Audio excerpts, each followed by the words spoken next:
Hi and welcome to Sketching Quadratics Part 1. In this video we're going to have a look at the shape of quadratic curves and the parabolic features of those curves.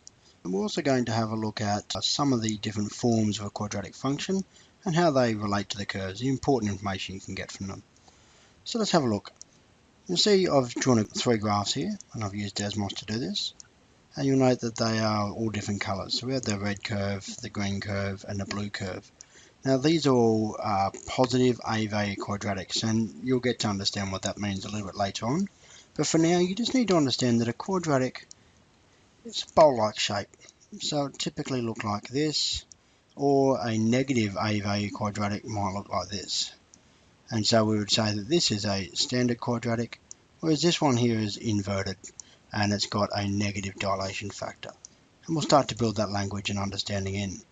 But here are three examples of quadratics that you'll get used to seeing.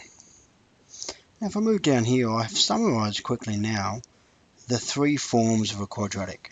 And you've seen these forms. So you've been dealing with standard form, and it's standard form where you typically start, and then if you have a quadratic in standard form in the past, you've probably solved maybe using the quadratic formula, or perhaps factorized from there.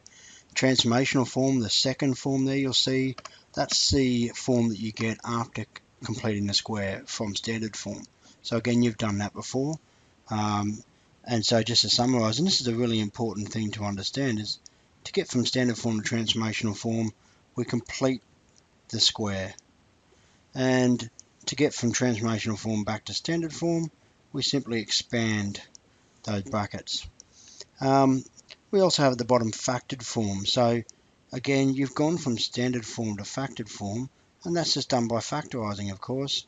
And to get from factored form back to standard form, well, of course, you just expand again, because standard form is that expanded and simplified form. Transformational form to factored form really is a jump that requires you to go to standard form in between. So you'll see those links there, and you'll probably go to standard form in between. But that's not really the important thing about this video. The important thing here is that the three forms provide different sets of information. And I've got a little list here that I want to show you. You will probably spend time in class with your teacher. You might want to spend some time discovering these, playing around with them a bit more. But this is a bit of a video format, so I'm just going to tell you, and hopefully you can learn to use them. Now the A for a quadratic represents the dilation. So the A will basically represent how steep or maybe how flat the quadratic is. The A is on the outside of the function in each case. So that means that technically it is a vertical dilation. But a quadratic's a bit of a special beast, so it works vertically and horizontally at the same time in some respects. So you might not be able to tell the difference. Later on, when we get into things like cubics or maybe periodic functions or something like that, you'll see that the A varies as to another dilation, which is inside the function, and we'll play with that. The C value, which you might already know, is the y-intercept, and so you'll see that commonly in standard form. And of course, if we let x equal 0, that would cancel out these two terms, leaving us with C, which is the y-intercept. Now we get down to transformational form, and the A exists in transformational form as well, and that is again the dilation.